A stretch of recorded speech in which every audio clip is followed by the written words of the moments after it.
Hey folks, this article came out today from CNBC.com.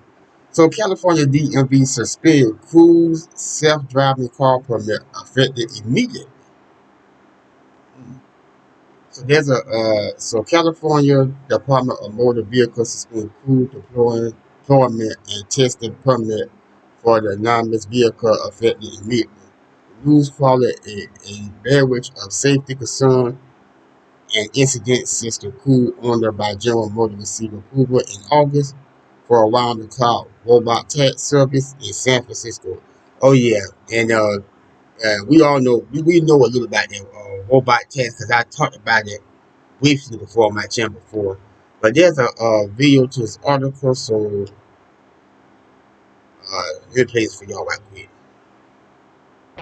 Is it possible to help keep our online platform safe from cyber threats? So we can better protect our customer data? With global secure networking from Comcast Business, it's not just possible, it's happening.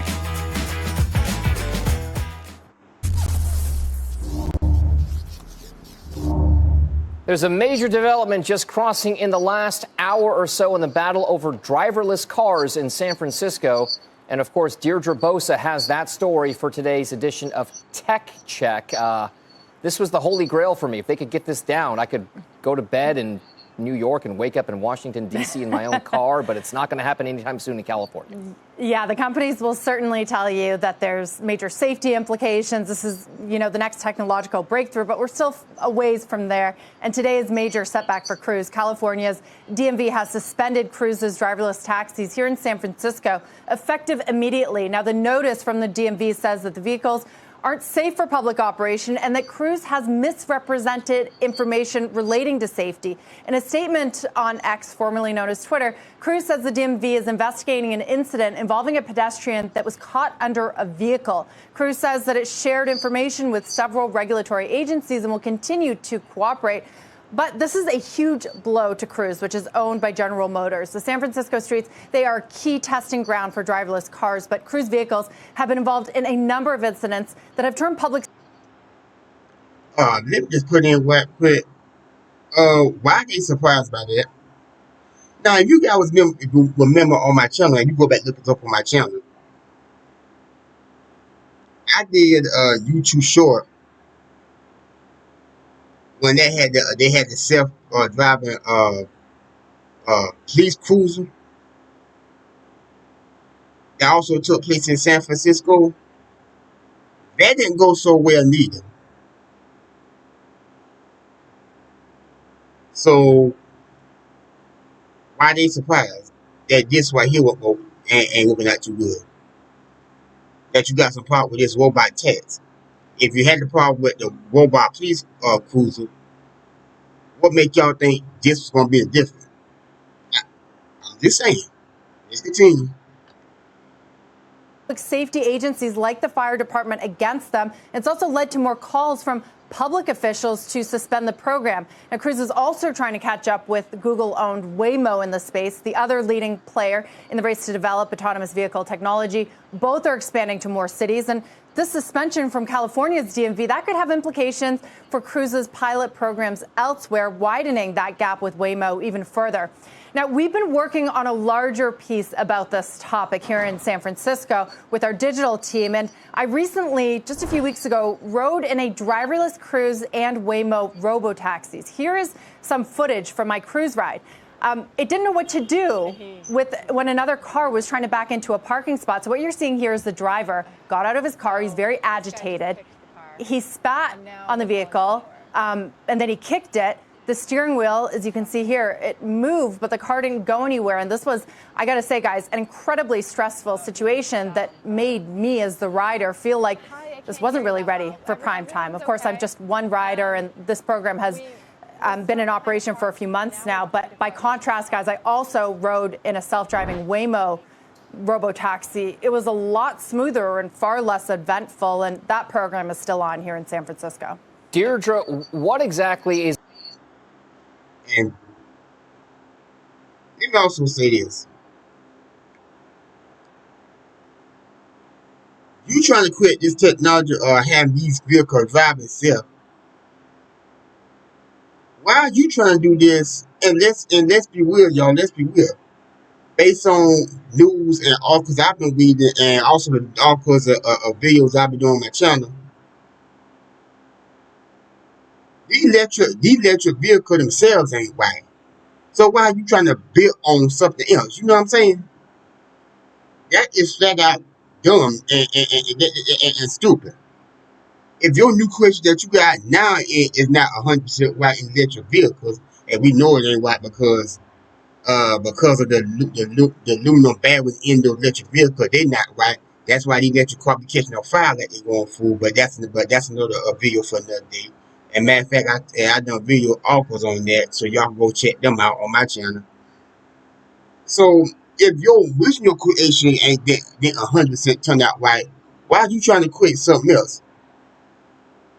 See, these people out here don't use their common sense.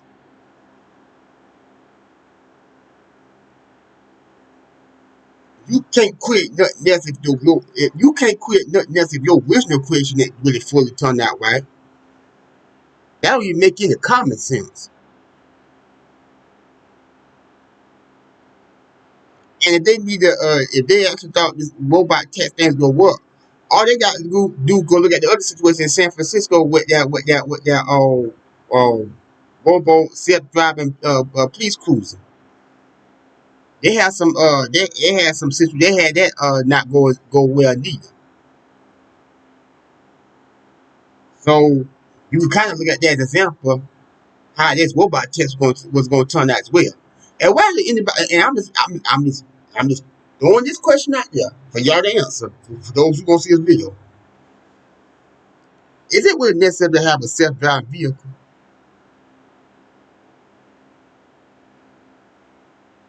I'm just asking the question. Is it really necessary to have a self-driving vehicle? We don't need to see. We as human beings out here, we don't need to sit here and we don't need that much convenience. That to me personally, in my opinion, I think they're going too far. We don't need that. I don't think we need that much convenience. I know the technology you got here now is convenience, but we don't need that much convenience. I mean, this going too far. This technology got there could be good for a whole lot of things, but I don't think this is one of them. We don't, I don't think you don't necessarily need no self-driving car. That's just how I see it. And plus, if you're gonna make more, if you're gonna still create one, which they have, by creating something, you're gonna work out the kinks. These technologies got too much of glitch and kinks.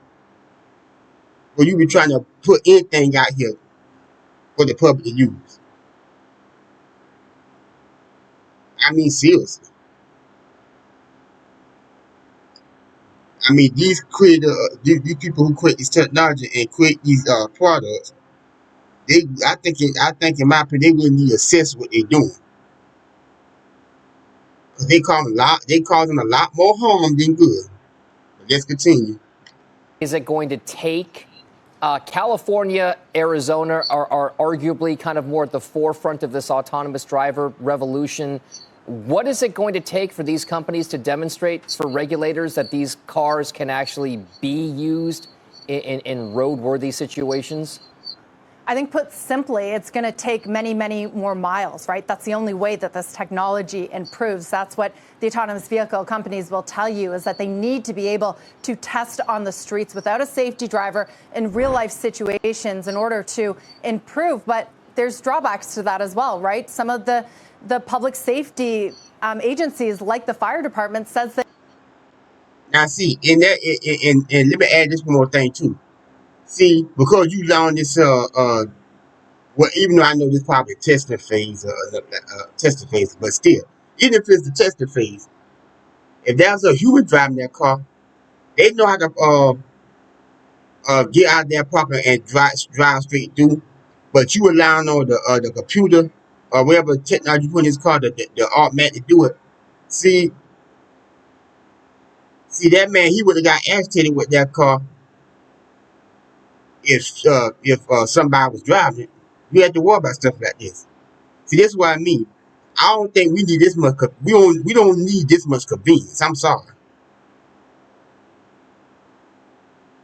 We don't need this much convenience.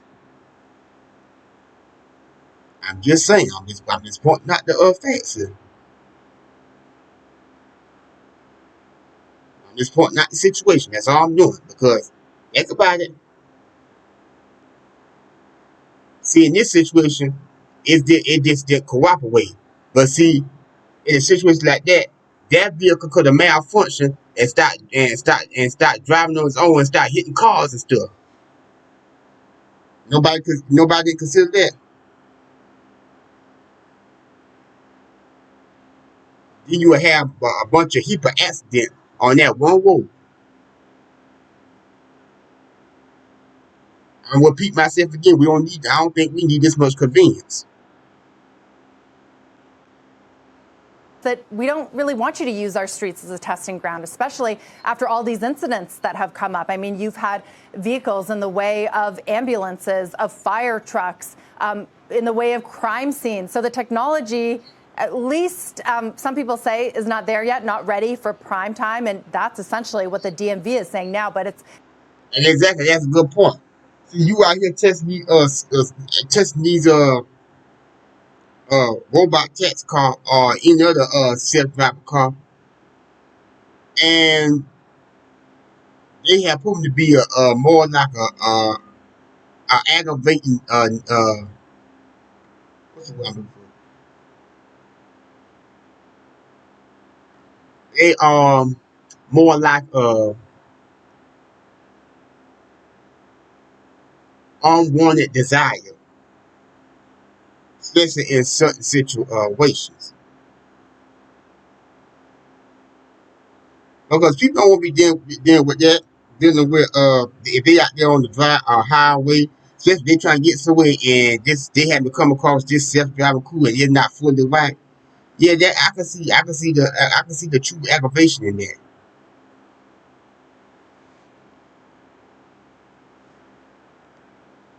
Kind of a catch-22. If they can't test on the streets, they can't get better. However, I'll say that this is just here in San Francisco. As you said, Dom, they're testing in other places like Arizona. They're looking to the streets of Miami, LA to do more of this. So they could continue to test there, but certainly a setback. All right, Deirdre Bosa with the latest update on driverless cars. Thank you very much. Kelly, I would love to be able to, like I said, get into my car at 8 p.m. at night, fall asleep, wake up in Pinehurst, North Carolina, make a 9 o'clock tea time, and then get back in my car the next evening and just have it wait. Okay, y'all. And he's saying nothing now, but he probably sang a different tune if he actually riding one of them things and something go wrong. You know, people don't always think about something going wrong with this stuff. They so excited for new technology and new adventure and stuff. They don't think about something go wrong. I'm just saying. And plus, of course, San Francisco is gonna be like that. See, that situation that happened with the a self-driving police car that took place previously in San Francisco, that what did it for them. That what did it for them. But y'all let me know what y'all think about this article on that I will put in the description box. I will put the thing to the article in the description box. Let me know what you think about this video. And I tell you, San Francisco will be going through a little bit of time with these so-called self-driving vehicles. They be having a little bit of time with them. So I can't fully blame the people in San Francisco for that. I don't blame them one bit by that. But y'all, again, like I said, let me know what you think. Make sure you like the video, comment, and of course share. And I'll see you guys in my next one. I'm out.